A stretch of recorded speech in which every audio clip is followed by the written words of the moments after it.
Fala, fala galera, sejam muito bem-vindos ao nosso canal. Para quem ainda não me conhece, eu sou o Jotinha, falo aqui do canal @Fala Jotinha. Galera, hoje vídeo mais do que especial aí. Eu e meu parceirão aqui, Vinícius, estamos reunidos aqui para falar sobre a Brazilian Storm. A Brazilian Storm saiu do surf e foi para o Mundial de Futebol e a gente vai debater aqui um pouquinho sobre isso. Você deve estar estranhando, cadê o Guilherme? O Guilherme está de férias, o Guilherme sumiu. Galera, o Gui, ele se deslumbrou com o sucesso. Depois que a gente atingiu 300 inscritos, ele decidiu viajar pelo mundo, conhecer, conhecer outras culturas, o cara tá deslumbrado. Beleza, galera? Ó, pedindo para você deixar o like aí pra gente, tá? Se inscrever no nosso canal, é muito importante aí pro nosso canal, poder estar chegando a mais pessoas. Hoje falando sobre Super Mundial, vitórias incríveis, históricas do Botafogo, do Flamengo, né? O Botafogo vencendo o PSG, campeão da Champions League, Flamengo vencendo o Chelsea, né? Big Six do campeonato inglês, da Premier League, jogão também. E a gente vai debater um pouquinho aqui o que está acontecendo, né, para os times, principalmente os times brasileiros, surpreendendo aí nesse Mundial. Todo mundo dizia que já era favas contadas, né, que o Botafogo ia tomar uma surra, vários memes espalhados aí pelo Instagram, né, construindo muro, zaga do PSG fazendo churrasco, e na realidade aí depois que a bola rolou, a realidade foi bem diferente. Eu confesso, né, até eu e o Vini aqui, a gente estava conversando antes de gravar, que eu achava impossível aí um time brasileiro, um time sul-americano tá fazendo frente nesse Mundial, mas agora eu estou mudando um pouquinho de opinião, né, devido aos confrontos que têm acontecido, e eu acho que tá escancarado aí que é possível, né? Acho que o confronto do Botafogo contra o PSG, o confronto do Flamengo contra o Chelsea, o Fluminense também muito bem. O Fluminense podia ter ganho do Borussia, o Palmeiras podia ter ganho do Porto, não ganhou, né? E eu acho que a partir de agora, né, com a confiança em alta, né, até os jogadores do Flamengo falaram, né, ontem depois da vitória, que a vitória do Botafogo sobre o PSG deu um ânimo, fez o time todo acreditar que era possível, né? O time tá conquistando essa vitória que, sendo o Chelsea, sendo qualquer outro time, né? É uma vitória aí para celebrar, uma vitória histórica dificílima. Vinícius, você que ontem estava lá na FanFest de Copacabana, curtindo a vitória do Mengão, o que você achou aí da vitória? Você também achava que era muito difícil? Um dia antes, a gente conversando, a gente falando, né, que o Flamengo, até algumas pessoas colocando o Flamengo até com certo favoritismo, e você achando que não, que o Chelsea era o favorito, mas a gente viu que o Flamengo botou os ingleses na roda. Fala galera, é um prazer estar aqui novamente nessa resenha, batendo esse papo com meu amigo, meu irmão Jefferson. Estou sentindo falta do Guilherme, né? Mas o cara tá deslumbrado com o sucesso, né? Eu espero na próxima vez que ele esteja. Saudade desse cara. E hoje falando sobre esse Mundial, né? Que tá sendo um torneio bem legal, um torneio surpreendente, né? Inclusive pra gente brasileiro. E acredito que a gente sofra da síndrome do cachorro vira-lata, né? A gente sempre acha que nossos times não tem como bater de frente com os times de lá. A realidade é que antes de começar, não passava pela cabeça de praticamente ninguém que um sul-americano, um brasileiro, pudesse estar fazendo bonito nesse Mundial, pudesse talvez pensar em título. Eu ainda acho que é muito difícil, mas agora é algo que é plausível, que é palpável, porque tá tendo jogo, os times estão se enfrentando, tá tendo jogo. E ontem eu fui no evento da FIFA, né, da FanFest, foi bem legal. E como o Jeff falou, a gente tinha conversado antes, e eu colocava um favoritismo pro Chelsea, realmente. Colocava 60-40 pro Chelsea. Essa questão, né? Síndrome do cachorro vira-lata, que agora a gente tem que começar a mudar essa ideia. E o Flamengo literalmente fez um jogo quase perfeito, né? O Flamengo dominou os caras, realmente. Os caras acharam um gol, um erro individual, infelizmente, do Wesley. Mas o Flamengo em nenhum momento perdeu o controle do jogo. Então, isso foi bem legal, bem legal. Eu acredito, não é só por fato de ser flamenguista, que foi o melhor jogo de um brasileiro. Mas, com certeza, o resultado mais impactante foi do Botafogo. Porque, querendo ou não, o PSG está na primeira prateleira dos clubes europeus. É o campeão da Champions League. O Chelsea hoje coloca na segunda prateleira.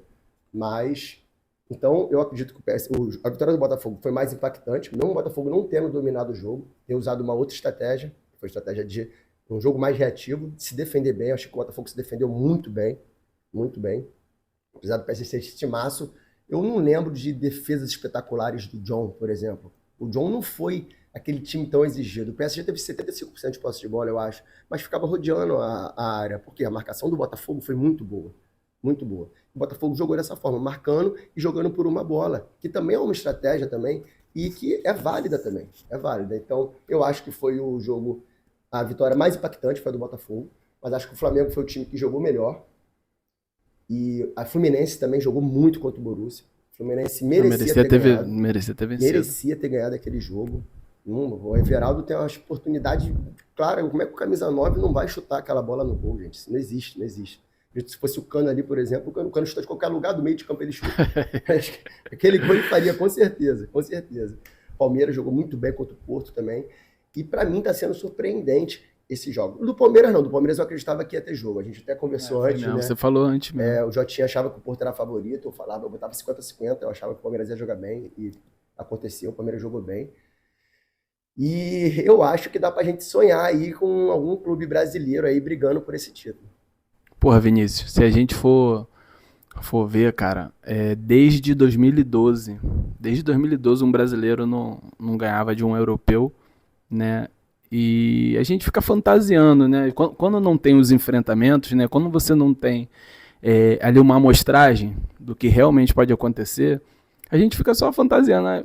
Borussia e Fluminense, quando saiu o sorteio, a gente fala, porra, coitado do Fluminense, vai tomar uma surra histórica, não sei o quê. Cara, mas agora a gente tá começando a ter uma amostragem, né? E a gente... O Botafogo, né? Quando saiu o grupo, caraca, todo mundo... Caraca, Pô, PSG, Atlético de Madrid. Atlético de Madrid já era pro Botafogo. Não, era impossível. Você pensar no Botafogo se classificando.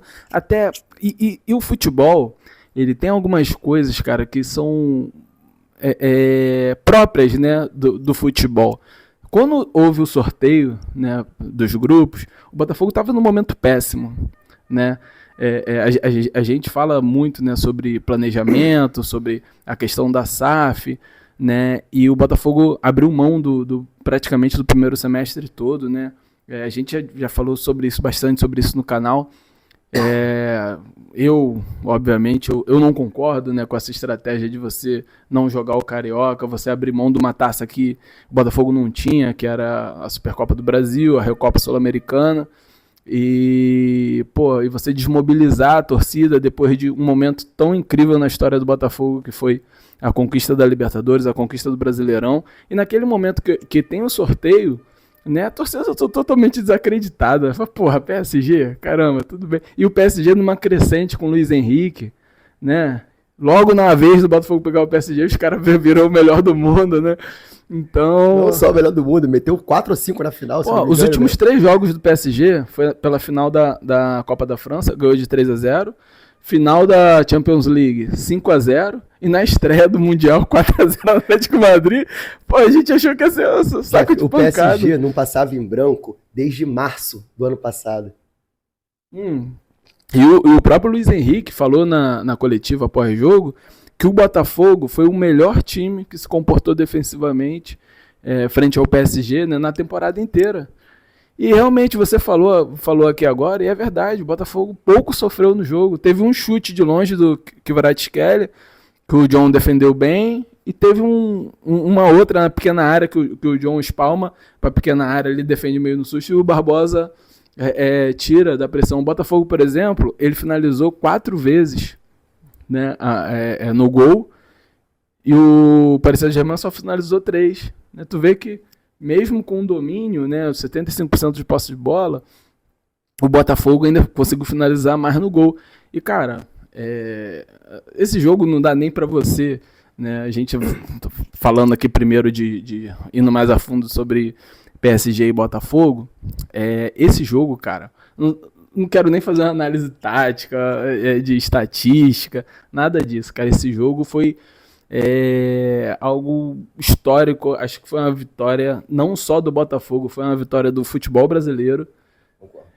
Eu acho que ficou marcado. É uma pena que essa vitória seja no grupo, né? Porque acho que o tamanho dessa vitória é do tamanho de uma conquista de um título mundial.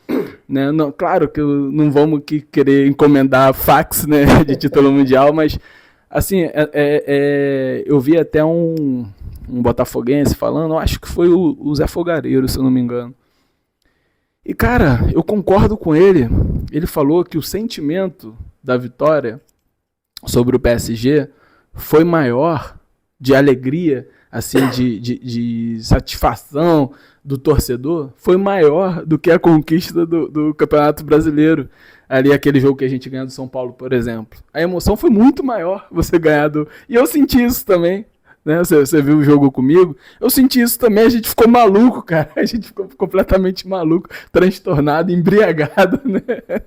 Porque era um negócio muito inesperado, né? Você conquistar aquela vitória. E realmente, pra mim, cara, teve um peso assim maior, porque o Campeonato Brasileiro você conquista durante o ano, né? Você vai conquistando ele aos poucos, né?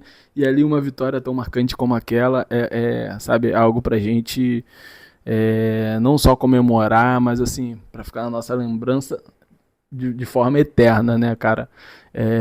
Você, como torcedor de outros times, né? Eu vi, até me surpreendeu a quantidade de torcedores de outros times que torceram a favor do Botafogo. E isso me lembra, na época, né? Porra, você também deve ter passado por isso, naquela época de adolescente que a gente viu o São Paulo ganhar um Mundial, a gente viu o Inter ganhar um Mundial, e a gente torcendo pelo São Paulo, torcendo pelo Inter, né? Que era representando o futebol brasileiro. Eu queria saber de tu, mano, assim, você como que você viu, como que você acompanhou, qual foi o tamanho da sua surpresa também dessa vitória do Botafogo sobre o PSG? Assim, eu recebi um vídeo agora há pouco, inclusive, do meu compadre, amigo meu, Rafael, do Godoy. Ele mandou um vídeo agora há pouco. Abraço, Godoy. Abraço. Tem que curtir o canal, pô. Tem que curtir e seguir a gente e vir aqui pra conversar com a gente também. Aqui no nosso estúdio. Tá vendo? Tô recebendo convite, hein, mano. Tava querendo ser convidado. Mais do que convidado, Godoy. Gente boa demais. Sim. E ele mandou um vídeo pra mim, entrevista com o John Textor. Perguntaram para mim se essa vitória era a maior vitória da história do Botafogo. Eu até achei curioso a resposta dele, e depois eu fiquei pensando, eu concordo com ele. Ele falou, isso foi para a imprensa europeia, ele falou, não foi a maior vitória. A maior vitória foi a conquista da Libertadores. Sim, isso foi sim. A Libertadores, ele estava com o troféu na mão, foi a conquista da Libertadores. Os europeus, eles são tão prepotentes que eles acham que porque o Botafogo ganhou é a maior vitória da história. Lógico, é uma das maiores da história. Só que eles acreditam que o fato do Botafogo ter ganhado o PSG é a maior da história. Só que não, a maior da história é a vitória da Libertadores do Botafogo. O John Textor falou isso, eu achei muito interessante. É óbvio, essa vitória daqui a 30 anos vai estar lembrado, porque não é todo dia que você ganha do campeão da Champions. Não é todo dia. Mas engraçado que até nisso, até quando eles perdem, eles tentam ser prepotentes e tentam menosprezar o futebol brasileiro. Então, isso é bastante curioso, bastante curioso. E eu estava lembrando também aqui, viralizou agora também, está rolando essa semana, de um amigão meu, um parceirão meu, Carlos Alberto. Carlos Alberto, abraço, irmão. Ó, tá convidado também. Tá convidado também para participar. Carlos Alberto sempre ligado aqui no... Ó, aliás, cara, bem lembrado. Uma fila de desculpas pro Carlos Alberto. Vamos falar sobre nível técnico? Exatamente, vamos falar sobre...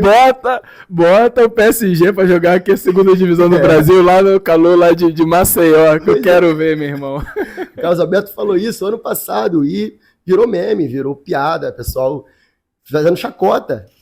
E agora, meu parceiro mostrou que estava certo. Não é essa galinha morta para o brasileiro, não. Com certeza, se o Real Madrid, lógico, o Real Madrid é um absurdo, né?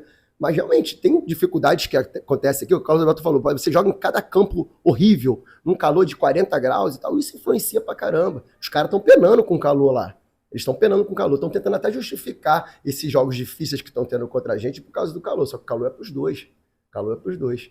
Então, assim, tá sendo muito interessante, tá sendo muito maneiro. ver esses europeus passarem perrengue contra os nossos times. E essa a palavra que você usou, cara, até que eu queria usar no começo do vídeo, me fugiu aqui, prepotência, cara. Eu acho que a prepotência, acho que é o calcanhar de Aquiles pros europeus nesse Mundial. Mais cedo, cara, a gente viu o Mamelodi jogando contra o Borussia Dortmund. E, porra, o Mamelodi jogou muita bola, deu mole, ó, em 2 lances ali capitais, acabou tomando a virada, né? Mas no fim das contas, o jogo terminou 4-3. E é curioso, porque será que a diferença de um clube grande da Alemanha para o maior clube da África do Sul é só de um gol? Será? Então você começa a fazer essas brincadeiras, né? No momento aqui que a gente está gravando, a Inter vai perdendo pro time da Coreia do Sul, né, cara? Que coisa maluca, cara. Ferrando a nossa aposta. A apostinha aí. Quem tá se dando bem é a casa de aposta desse Mundial, porque tá quebrando geral, né? Então, tu vê que não tem galinha morta, né? Tu vai enfrentar, aí, porra, eu tava vendo um vídeo mais cedo na Inglaterra, né? A gente vai passar pro jogo do Flamengo agora. Na Inglaterra, a torcida do Chelsea não estava mobilizada ali nos pubs para assistir jogo, não sei o quê, mas na minha opinião, é prepotência. O cara falou, para mim isso é um jogo, é um amistoso de pré-temporada que vale um pouquinho mais de dinheiro. Porra nenhuma, cara. Porra nenhuma, aí é mole, você se considerar o maior e na hora ali de ir pra disputa, você falar que não vale nada, aí é fácil, né, você ser o maior. Então, eu acho que é isso, cara. Eu acho que é a prepotência. E, Vini, falando agora um pouquinho do Flamengo, né? Que foi o jogo de ontem. Cara, o Flamengo fez jus à música. Botou os ingleses na roda. E, cara, se tem, né? A gente falou muito bem aqui do Botafogo. Acho que a questão do Botafogo foi um jogo que tinha ali as características mais específicas, porque estava enfrentando um time que gosta muito da posse de bola, né, que pressiona muito, né? Já o Flamengo enfrentou um outro estilo de futebol.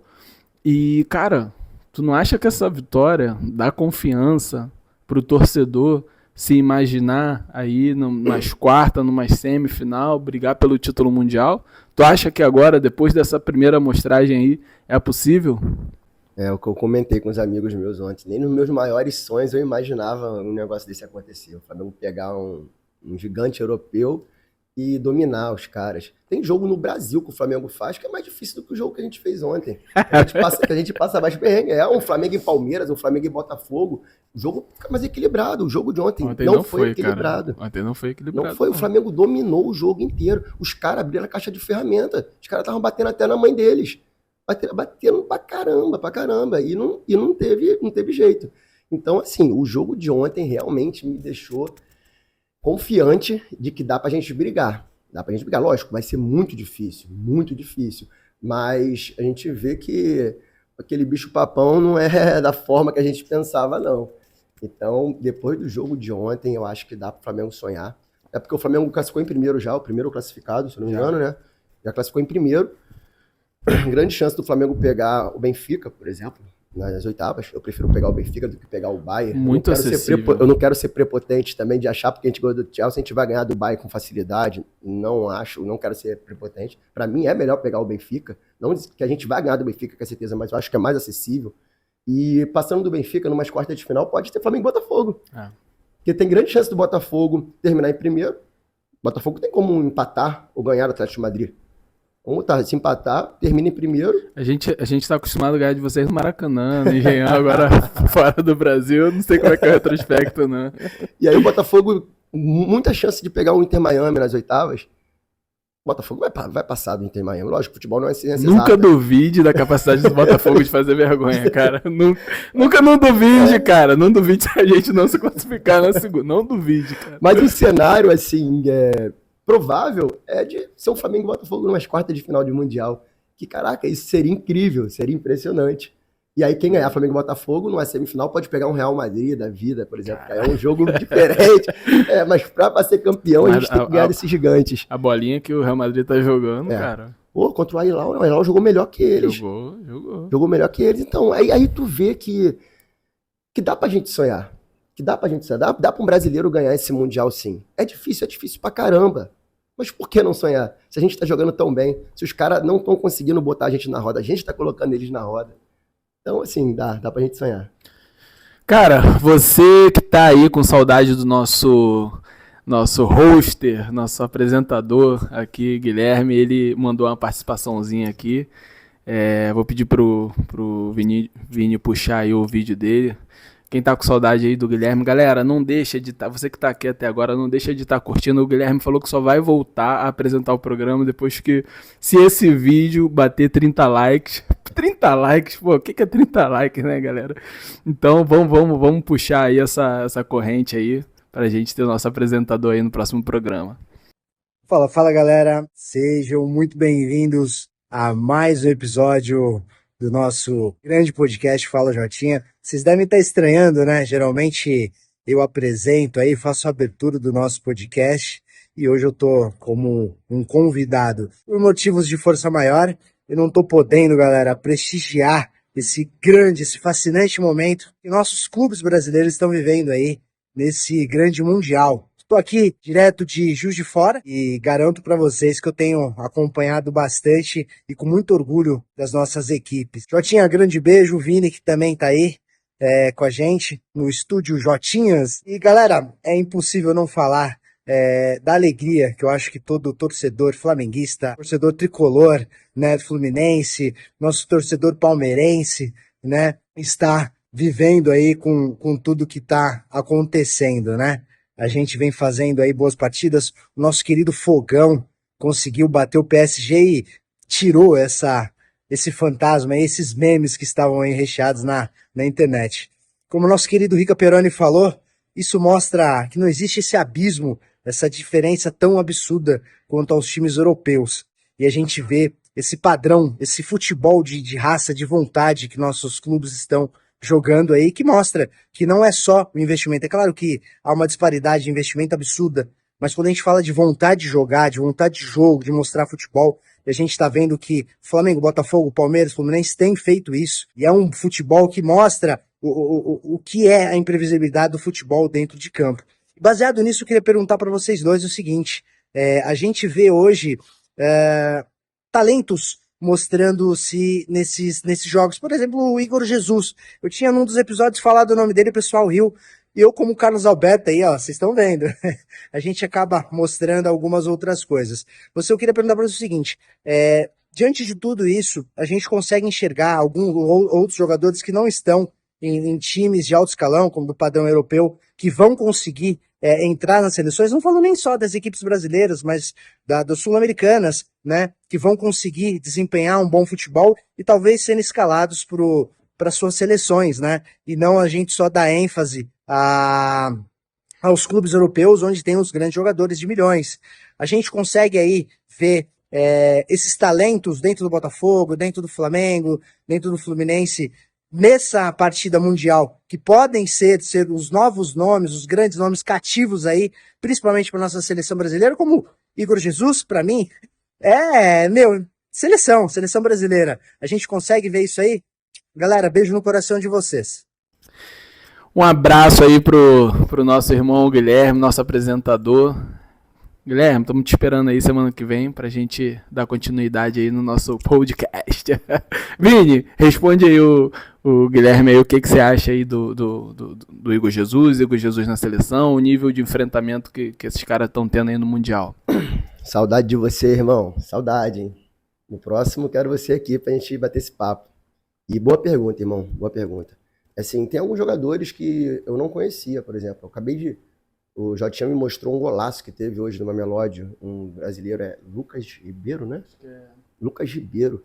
Caraca, o cara fez um golaço que pode ser até indicado com o prêmio Puskás. O cara joga bem pra caramba. E, então, assim, são jogadores novos que aparecem, assim, que é bem interessante. Eu acho que o Ancelotti está de olho tá olhando com carinho nesse Mundial aí, nessas novas peças e tal. E o Igor Jesus, para mim hoje, não tem como ele não estar na seleção. Eu entendo o Ancelotti numa primeira convocação, levar os jogadores que ele já conhecia, que ele já trabalhou, mas eu gosto muito do Richarlison, mas o Richarlison hoje não tem condições de estar na seleção brasileira. O Richarlison do lado do Igor Jesus, hoje o que cada um tá jogando, cara, o Igor Jesus tá atropelando, né? Não tem como o Richarlison estar na seleção e o Igor Jesus não está. Isso é... Mas eu entendi que foi na primeira convocação que ele quis convocar quem ele já conhecia. Mas agora, na próxima convocação, eu tenho certeza que o Igor Jesus vai ser convocado e o Igor Jesus está merecendo. A gente sempre fala, o 9 da seleção na Copa do Mundo vai ser o Pedro. E eu acredito que possa vir a ser mesmo, porque eu acho o Pedro, como jogador, eu acho o Pedro mais jogador do que o Igor Jesus. Só que o Pedro, ele ainda está recuperando o ritmo do jogo. Hoje o Pedro é reserva no Flamengo. Reserva. Não tinha como o Pedro entrar de titular ontem, por exemplo, com o esquema de jogo que o Flamengo está jogando, de marcação-pressão. O Pedro não tem essa mobilidade toda. Então, o Pedro pode recuperar espaço e tal, pode vir a ser o 9 da seleção, mas hoje o que o Igor Jesus está jogando é um absurdo. Eu até falei com o Jotinho, Jotinho, pelos valores que está aparecendo, vão vender o Igor Jesus muito barato, porque o Igor Jesus está voando. Então, eu acho que sim, o Igor Jesus é uma grata surpresa, o cara está jogando muita bola e ele merece sim ser convocado para a seleção brasileira. E assim, falando de outros jogadores que não são brasileiros, por exemplo, vale a pena citar o Arias. O que o Arias está jogando, o que esse cara joga é um absurdo, o Arias. Pena que o Arias não é brasileiro, né? Porque o Arias seria titular da seleção brasileira fácil. Então, assim, em relação ao Igor Jesus, ele vai ser convocado nos próximos jogos da eliminatória. E ele tá merecendo. O Igor Jesus é uma amostra de como o Dorival tava perdido, né? Porque o Dorival, ele chama o Igor Jesus, chama o Luiz Henrique, e os dois correspondem, né? Talvez tenham sido ali os melhores jogadores naquela convocatória do Dorival, né? Com o Igor Jesus metendo gol, o Luiz Henrique entrando, mudando ali o jogo, né? A favor da seleção brasileira. E na outra convocação ele simplesmente não foi chamado apenas pelo fato, né, de que em 2 meses o Luiz Henrique, tudo bem, fez uma escolha ruim, né? Talvez pensando em seleção brasileira, de você jogar na Rússia. E o Igor Jesus pagando pelo começo de ano bem ruim do Botafogo, né, devido à falta de técnico, aquilo tudo que a gente já falou. Só que, cara, eu acho que seleção é uma outra coisa, eu acho que você tem que formar ali o seu elenco, você tem que ter a sua equipe ali nas mãos e no momento que você começa a mudar demais, chamar uma cacetada de jogador, você não consegue formar um time, né, uma equipe. O tempo já é curtíssimo que ele tem. E se ficar revezando, você não vai ter entrosamento nunca. Pois é, aí você não chama o Igor Jesus, aí chama o João Pedro lá do Brighton, tudo bem, é um bom jogador, ele não tá lá à toa, mas você já teve um jogador que te correspondeu ali, e cadê a meritocracia, né? Então, eu acho que agora com o Ancelotti teve naquele jogo que o Igor Jesus jogou demais, né? Que o Botafogo teve jogador expulso contra o Estudiante, e eu acho que ali ele já ficou com uma pulga atrás da orelha. Falou assim, puta que pariu, eu levei esse cara, né? E agora no Mundial também. E, cara, vou fazer uma pergunta provocativa aqui, aproveitando, né, a bola levantada aí pelo Gui. Ei, mano, eu tenho visto muito debate aí na internet. Qual é o melhor estrangeiro jogando no Brasil hoje? O John Arias ou o De Arrascaeta? Então, sem clubismo, cara. Eu sou fãzaço do John Arias. Mas, pra mim, o Arrascaeta, ele é o melhor jogador da América. O Arrascaeta é um cara totalmente diferente. Eu arrisco dizer que o Arrascaeta é o maior jogador estrangeiro no Brasil, que já teve no Brasil. Já teve. Nível técnico. Eu falo, o Arrascaeta é o melhor jogador estrangeiro que já teve no Brasil. Nível técnico, tudo, o cara é um absurdo. E ontem não jogou bem, não. Não fez um bom jogo, tava sumido.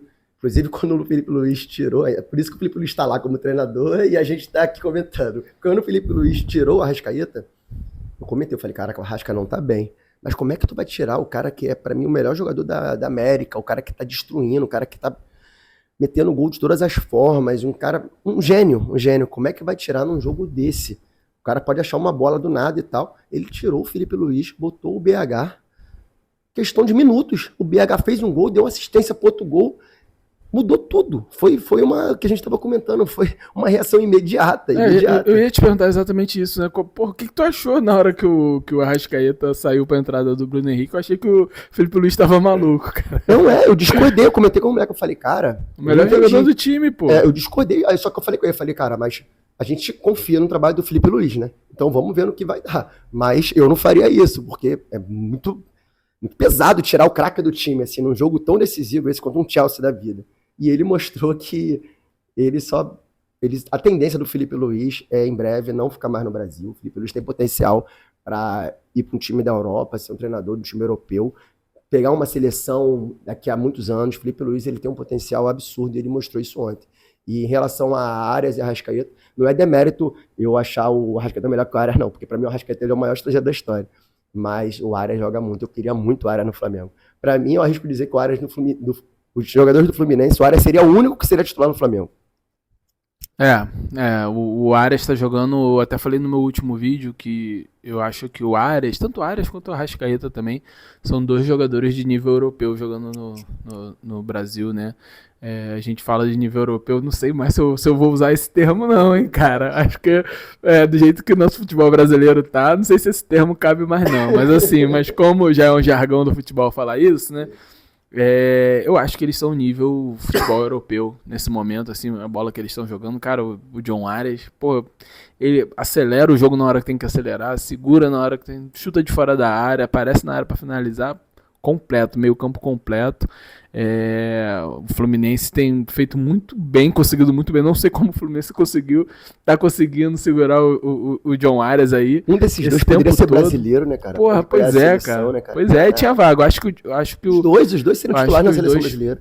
Não sei se titular, cara, porque ali é muito. É uma competição ali difícil, cara. Mas certamente estariam no grupo. Acho no grupo, com certeza. E só não sei, cara, se eu vou concordar em relação ao maior jogador estrangeiro da história do Brasil. Porque, cara, tem nomes muito pesados aí.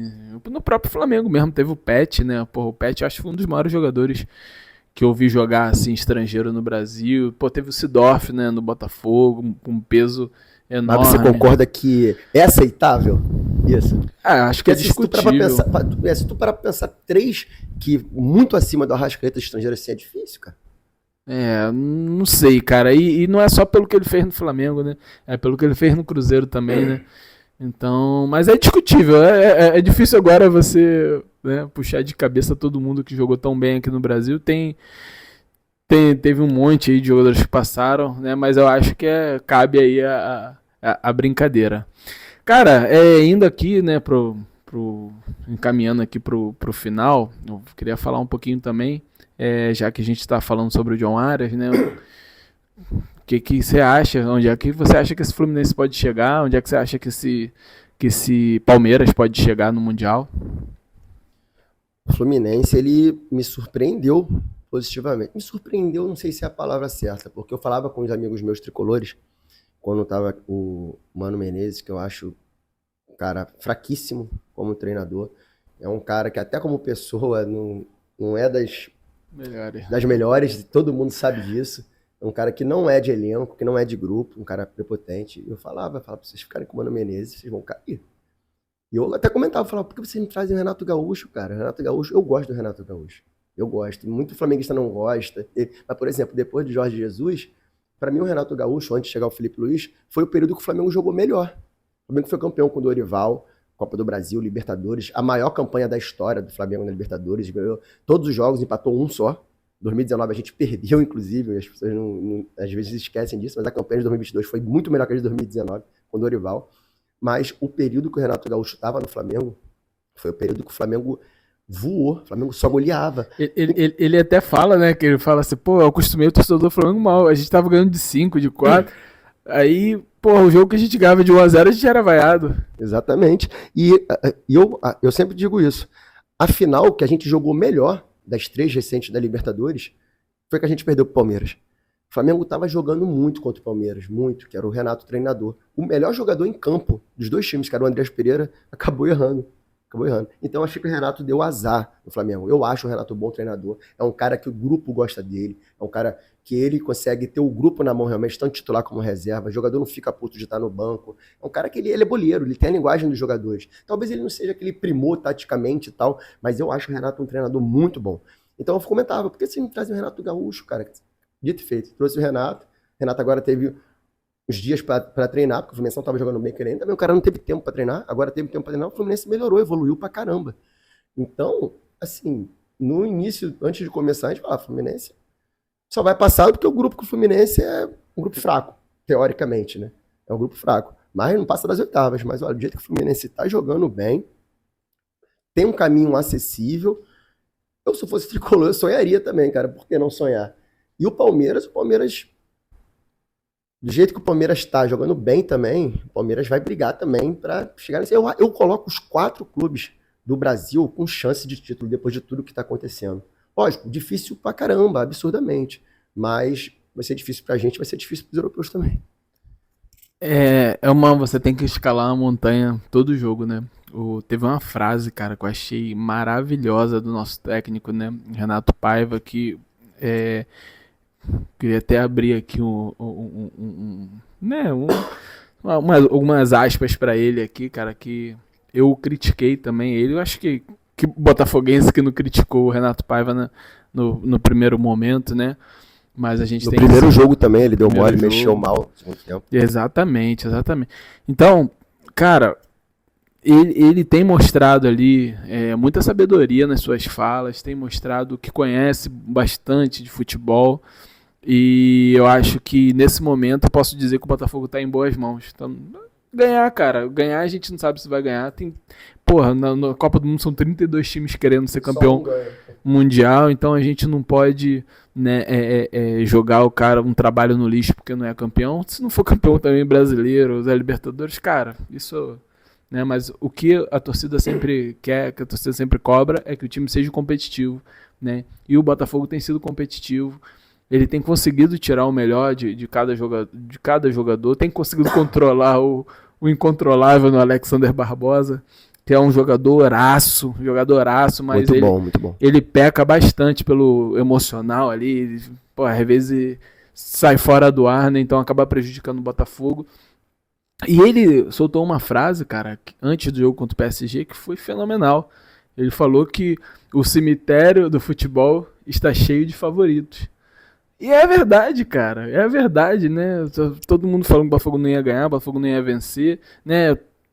99% da torcida do Botafogo também não acreditava. E muito pelo que foi o primeiro jogo também, né? Que o Botafogo deu mole ali no segundo tempo pro Seattle. Então a gente fica, né, meio sem saber o que vai acontecer.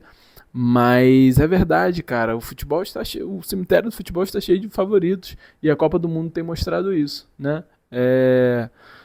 Tem sido sensacional ver esses embates entre diferentes etnias, não, mas assim, diferentes formas, né, de se jogar futebol mais físico, futebol mais ali controlado, né, futebol mais rápido.